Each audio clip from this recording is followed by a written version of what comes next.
गोरी फूला झाड़ी बारू पापा के पारी बारू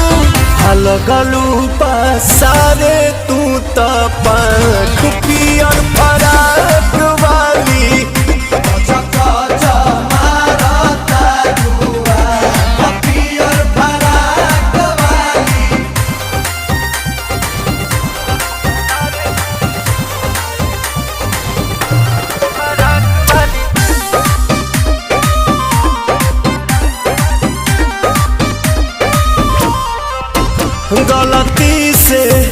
गलती से ये जान टकरा